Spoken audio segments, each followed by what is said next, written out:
আজকে আমরা যে টপিকটা নিয়ে আলোচনা করব সেটা হলো ভারতীয়দের জন্য অনুমোদিত পুষ্টি মাত্রা। প্রথমেই আমাদের জানতে হবে যে ভারতবর্ষে কোন সংস্থা খাদ্য তত্ত্ব নিয়ে গবেষণা করছে এবং কোন সংস্থা ভারতীয়দের জন্য মানে বিভিন্ন বয়সের ভারতীয়দের জন্য খাদ্য তালিকা সুপারিশ করছে। হায়দ্রাবাদে অবস্থিত একটি নিউট্রিশনাল সংস্থা ন্যাশনাল ইনস্টিটিউট অফ নিউট্রিশন মানে যেটাকে সংক্ষেপে বলা হচ্ছে NIN। এই সংস্থা খাদ্য তত্ত্ব নিয়ে দীর্ঘদিন ধরে তারা গবেষণা চালাচ্ছেন এবং আরও একটি ভারতীয় সংস্থা যেটাকে বলা হচ্ছে Indian council for medical research অর্থাৎ সংক্ষেপে ICMR। এই সংস্থার যে উপদেষ্টা কমিটি রয়েছে তারা ভারতীয়দের জন্য পুষ্টি মাত্রা নির্ধারণের এই যে বিষয়টা নিয়ে সেটা নিয়ে বিভিন্ন সময়ে প্রয়োজনীয় তারা সুপারিশ করেছেন, বিভিন্ন খাদ্য তালিকায় সুপারিশ করেছেন। তবে ICMR বিভিন্ন সময়ে তারা বিভিন্ন তালিকা সুপারিশ করেছে ভারতীয়দের জন্য। যেরকম ধরো 1989 সালে সুপারিশ করেছিল, আর এরপরে করেছে 2010 সালে, সেটাকে রিভাইজ করেছে। 2010 সালে একটা খাদ্য তালিকা তারা সুপারিশ করেছে। তো সেই খাদ্য তালিকা অনুযায়ী কিন্তু আমরা এখনও আমাদের দেশের জনগণের জন্যে খাদ্য তালিকা প্রস্তুত করে থাকি। এরপরে আমাদের যেটা পড়তে হবে সেটা হচ্ছে RDA। এই RDA শব্দটার সম্পূর্ণ কথা হলো রিকমেন্ডেড ডায়েটারি অ্যালাওয়েন্স। RDA বলতে বোঝানো হয় নির্দিষ্ট বয়স এবং ওজন অনুসারে কিংবা শ্রমের প্রগতি অনুসারে প্রত্যেকটি ব্যক্তির স্বাভাবিক জীবনযাপনের জন্যে প্রয়োজনীয় দৈনিক পুষ্টিমাত্রা। ঠিক আছে, এই প্রয়োজনীয় দৈনিক পুষ্টিমাত্রাকে কিন্তু সেই ব্যক্তির RDA বলা হবে। যেহেতু এটা বয়স নির্দিষ্ট বয়সের জন্যে এবং ওজনের জন্যে বা শ্রমের প্রগতি অনুসারে অথবা শারীরিক অবস্থা অনুসারে যেহেতু এটা নির্ধারণ করা হয়, তাই জন্যে কিন্তু এটা বিভিন্ন দেশের বিভিন্ন জনগণের ক্ষেত্রে কিন্তু বিভিন্ন হতে পারে। আমরা প্রথমে জেনেছি যে ভারতীয় সংস্থা ন্যাশনাল ইনস্টিটিউট অফ নিউট্রিশন বা NIN কিছু পুষ্টি সংক্রান্ত বিভিন্ন গবেষণা তারা চালাচ্ছে। তো এই সমস্ত পুষ্টি বিষয়ক বিভিন্ন সমীক্ষা থেকে তারা যে সমস্ত তথ্য পেয়েছেন সেই তথ্যগুলো কিন্তু এবার আমাদের জানতে হবে। তাহলে প্রথমে দেখে নেওয়া যাক শস্য জাতীয় খাদ্য গ্রহণ সম্বন্ধে NIN পুষ্টি বিষয়ক সমীক্ষা থেকে কী তথ্য পেয়েছে। ভারতীয় জনগণ প্রয়োজনের তুলনায় কিন্তু অনেক বেশি পরিমাণ সিরিয়াল কিংবা শস্য জাতীয় খাদ্য গ্রহণ করে থাকে। সিরিয়ালস মানে চাল বা গম ইত্যাদি। যেখানে একজন ভারতীয় জনগণের যে ধার্য পরিমাণ মানে সিরিয়াল গ্রহণের যে ধার্য পরিমাণ 370 গ্রাম, সেখানে কিন্তু একজন ভারতীয় দৈনিক তারা গড়ে 486 গ্রাম সিরিয়ালস গ্রহণ করছে। এটা গেল ভারতীয়দের ক্ষেত্রে। আর পশ্চিমবঙ্গের অধিবাসীরা কিন্তু তারা গ্রহণ করছে 435 গ্রাম দৈনিক। এরপরে আসছে শক্তি এবং প্রোটিন গ্রহণের পরিমাণ। সমীক্ষা থেকে জানা যায় যে ভারতীয় জনগণের জন্য মোট গৃহীত শক্তি এবং প্রোটিনের বেশিরভাগটাই কিন্তু মানে 80% কিন্তু বিভিন্ন শস্য জাতীয় মানে বিভিন্ন যে সিরিয়ালস জাতীয় খাদ্য তারা গ্রহণ করেন সেটার থেকে।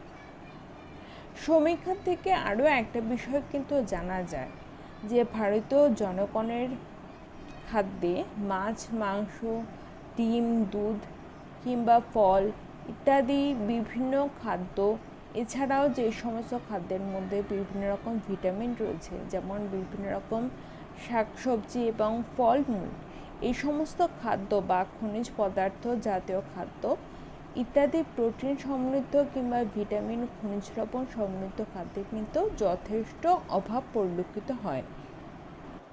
এবার জানতে হবে ভারতীয় জনগণের ডাল এবং শস্যের অনুপাত সংক্রান্ত তথ্য।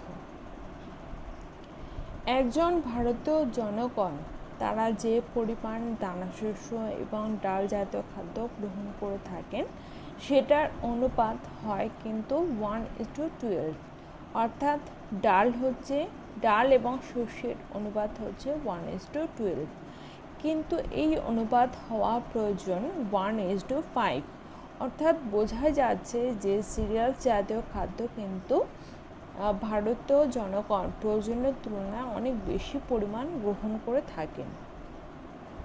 আমরা ভারতীয়দের পুষ্টির অনুমোদিত মাত্রা এবং গৃহীত মাত্রার সম্বন্ধে জানলাম। এবারে আমাদের জানতে হবে যে আমাদের দেহে, বিভিন্ন ব্যক্তির দেহে ক্যালোরির চাহিদা বৃদ্ধি বা হ্রাস পাওয়ার এই সমস্ত যে শর্তগুলোর ওপর নির্ভর করে সেই শর্তগুলো আমাদেরকে জানতে হবে। আচ্ছা, প্রথমেই হলো বয়স, অর্থাৎ আমরা দেখতে পাই যে শৈশব অবস্থায় কিন্তু ক্যালোরির চাহিদা বৃদ্ধকালীন অবস্থার থেকে কিন্তু অনেকটা বেশি থাকে। তার কারণ কি? তার কারণ হচ্ছে শৈশবে আমাদের অ্যাক্টিভিটিস, শারীরিক কর্ম, মানে শারীরিক কাজ করা, এগুলো আমাদের অনেক বেশি থাকে, কিন্তু বৃদ্ধকালীন অবস্থায় কি হয়, আমাদের বিপাক ক্রিয়ার অনেক হ্রাস পায়। এছাড়াও আমাদের শরীরে বিভিন্ন যে জৈবিক ক্রিয়াকলাপগুলো রয়েছে সেগুলোর পরিমাণটা অনেক হ্রাস পায়, তাই জন্য কিন্তু আমাদের ক্যালোরির চাহিদাও অনেকটা হ্রাস পেয়ে যায়। আচ্ছা, এরপরে রয়েছে আমাদের দেহের আকৃতি। আচ্ছা, দেহের আকৃতির সাথে কিন্তু ক্যালোরির চাহিদা অবশ্যই ওতপ্রোতভাবে সম্পর্কযুক্ত।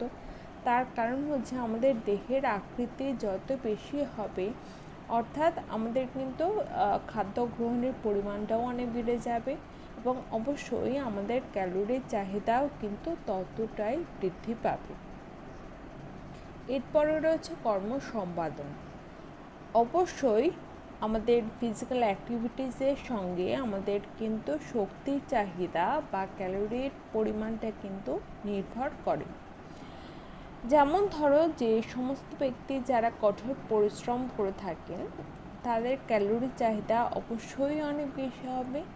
ফিজিক্যাল অ্যাক্টিভিটিসের পরিমাণ যত কম হবে, অর্থাৎ যারা সেডেন্টারি ওয়ার্কার, তাদের ক্ষেত্রে কিন্তু ক্যালোরির চাহিদা অথবা শক্তির চাহিদা কিন্তু অনেক কম হবে।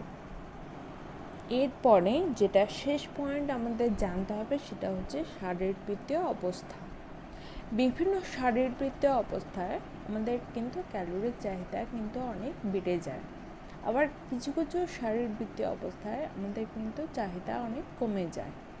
যেরকম ধরো, যখন আমাদের যখন বৃদ্ধি হচ্ছে, ক্ষয়পূরণ হচ্ছে, মানে অর্থাৎ ক্ষয়পূরণ, আমাদের দেহে কোনো ক্ষয় উৎপন্ন হলে, যেমন ধরো অপারেশনের পরে বা মেনস্ট্রুয়াল সাইকেলের পরে ইত্যাদি বিভিন্ন সময়ে, কিংবা ধরো যখন আমরা বৃদ্ধিপ্রাপ্ত হচ্ছে, যেরকম ধরো কৈশোরে কিংবা প্রি স্কুল স্টেজে, সেই সময় কিন্তু ফিজিক্যাল অ্যাক্টিভিটিস অনেক বেড়ে যায় এবং তার ফলে কিন্তু ক্যালোরির চাহিদা বা শক্তির চাহিদা কিন্তু অনেকটা বেড়ে যায়। আচ্ছা, এছাড়া ধরো যখন মহিলারা গর্ভবতী হন, প্রেগনেন্ট অবস্থায় কিন্তু ক্যালোরির চাহিদাও কিন্তু অনেকটা বেড়ে যায় স্বাভাবিক অবস্থার তুলনায়। এই সময় শক্তির চাহিদা কেন বৃদ্ধি পায়? তার কারণ হচ্ছে এই সময় গর্ভস্থ ভ্রূণকে বহন করতে হয়, কিংবা অন্যান্য অনেক শারীরবৃত্তীয় ক্রিয়াকলাপ চলতে থাকে, অথবা প্লাজেন্টা কিংবা অমুডার বৃদ্ধি হয়, ইত্যাদি বিভিন্ন কারণে কিন্তু শক্তির চাহিদা অনেক বেড়ে যায়। এছাড়াও যখন ডেলিভারি হয়ে যায় তার পরের যে অবস্থাটা অর্থাৎ ল্যাকটেটিং পিরিয়ডে, সেই সময় কিন্তু মহিলাদের ক্যালোরি বা শক্তির চাহিদা অনেকটা স্বাভাবিক অবস্থার থেকে কিন্তু অনেকটা বেড়ে যায়। তার কারণটা কি? কারণ এই সময় অবশ্যই অনেক অনেক শক্তির ব্যয় হয়। কোন ক্ষেত্রে? না, যখন দুগ্ধ উৎপাদন হচ্ছে মেমনিক গ্ল্যান্ডের থেকে, তো সেই সময় কিন্তু প্রচুর শক্তি ব্যয় হয়। তাই জন্য এই সময় কিন্তু শক্তি অথবা ক্যালোরির চাহিদাও কিন্তু অনেকটা বেড়ে যায়। এর আগে আমরা যখন পড়েছি যে শক্তির চাহিদা যে সমস্ত শর্তের উপর ডিপেন্ড করে, সেগুলো যখন আমরা জেনেছি, সেই সময় কিন্তু আমরা পড়ে ফেলেছি যে ক্যালোরির চাহিদা প্রয়োজনীয়তা কেন হয়। প্রয়োজনীয়তা? তার কারণ হচ্ছে দেহের তাপমাত্রা বজায় রাখার জন্য। দেহের তাপমাত্রা যাতে একদম কমে না যায়, তার জন্য অনেক তোমার শারীরবৃত্তীয় বিভিন্ন ক্রিয়াকলাপ চালানোর জন্য ক্যালোরি বা শক্তির চাহিদা হয়। এছাড়া আমাদের দেহের বিভিন্ন জৈবনিক বিপাক্রিয়া পরিচালনা করার জন্যে কিংবা দেহের বৃদ্ধি অথবা ক্ষয়পূরণ করার জন্যে অতিরিক্ত পরিমাণ পরিশ্রম করার জন্য কিন্তু আমাদের ক্যালোরি প্রয়োজন হয়ে থাকে। এরপরে আমাদের যেটা পড়তে হবে সেটা হচ্ছে পুরুষ অথবা রেফারেন্স ম্যান। দেখো, আমরা যখনই কোনো কিছু পরিমাপ করি, সেটা হতে পারে দৈর্ঘ্য বা আয়তন, যাই পরিমাপ করি না কেন, আমাদের অবশ্যই একটা রেফারেন্স কিছু লাগে। অর্থাৎ আমরা একটা প্রমাণ মানকে কিন্তু অবশ্যই ধরে নিই, তাই তো? সেই মান অনুসারে তারপরে আমরা অন্য বস্তুর পরিমাপ করি। ওজন বা দৈর্ঘ্য, উচ্চতা, যাই হোক, আমরা সেটা রেফারেন্স ধরে পরিমাপ করি। ঠিক একই রকমভাবে যখন আমরা একজন ব্যক্তির খাদ্য তালিকা প্রস্তুত করব, তখন তার কিন্তু আমাদের ওজন কিংবা উচ্চতা এগুলো পরিমাপ করার সময় কিন্তু একটা রেফারেন্স লাগে। সেই রেফারেন্সকেই বলা হচ্ছে পুরুষ, মানে পুরুষের ক্ষেত্রে সেটা হচ্ছে পুরুষ অথবা রেফারেন্স ম্যান। তাহলে রেফারেন্স ম্যান কি? তার ওজন, মানে একজন যাকে রেফারেন্স ধরা হবে, তার ওজন 18 থেকে 29 বা 30 বছর বয়সের মধ্যে হতে হবে। তার ওজন হবে 60 কেজি, উচ্চতা হবে 1.73 মিটার এবং বিএমআই মানে বডি মাস ইন্ডেক্স হবে 20.3, এবং যিনি কোনো রকম রোগ ব্যাধিতে আক্রান্ত থাকবেন না, তিনি একেবারে সুস্থ থাকবেন এবং তিনি খুব ভালোভাবে কাজ করতে পারবেন, কর্মক্ষম হবেন। ইনি প্রত্যেক দিন 8 ঘন্টা মাঝারি পরিশ্রম করবেন, মাঝারি কাজ করবেন, এবং যখন তিনি কাজ করবেন না, অর্থাৎ 8 ঘন্টা কিন্তু তিনি শুয়ে থাকবেন এবং 4 থেকে 6 ঘন্টা বসে থাকবেন, এবং 2 থেকে 4 ঘন্টার সময় তিনি হালকা হাঁটাহাঁটি করবেন অথবা বিভিন্ন অন্য কোনো তার নিজের পছন্দের কোনো কাজ, মানে যাকে বলা হচ্ছে হবিজ বা বিনোদনমূলক কাজকর্ম, তিনি এগুলো করবেন। এই ব্যক্তিকে, এই পুরুষকে বলা হচ্ছে রেফারেন্স ম্যান অথবা পুরুষ। এরপরে যেটা আমাদের জানতে হবে সেটা হচ্ছে নারী অথবা রেফারেন্স ওয়ামেন।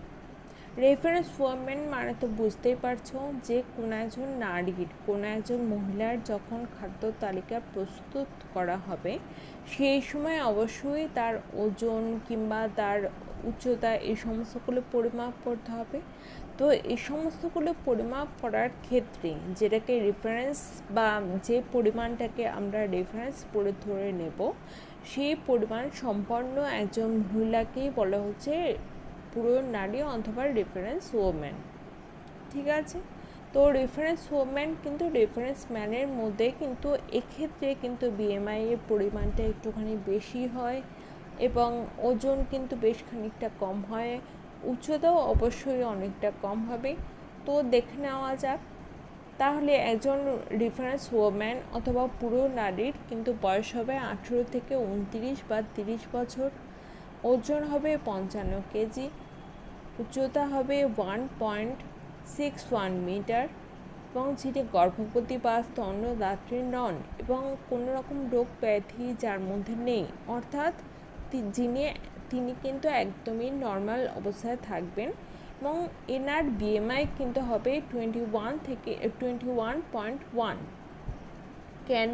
দেখো, রেফারেন্স প্যানেল থেকে সামান্য বেশি হয় এক্ষেত্রে। কেন? তার কারণ হচ্ছে আমরা জানি যে মহিলাদের দেহে কিন্তু মেদ কলার পরিমাণটা কিন্তু পুরুষদের থেকে অনেকটা বেশি হয়। ঠিক আছে, তাহলে বিএমআই এর মান হচ্ছে 21.1। আর ইনি কিন্তু দৈনিক 8 ঘন্টা মাঝারি পরিশ্রমের কাজ করবেন, এবং অবসরকালীন অবস্থায় মানে যখন তিনি কাজ করবেন না সেই সময় অর্থাৎ 8 ঘন্টা কিন্তু তিনি শয়নে থাকবেন,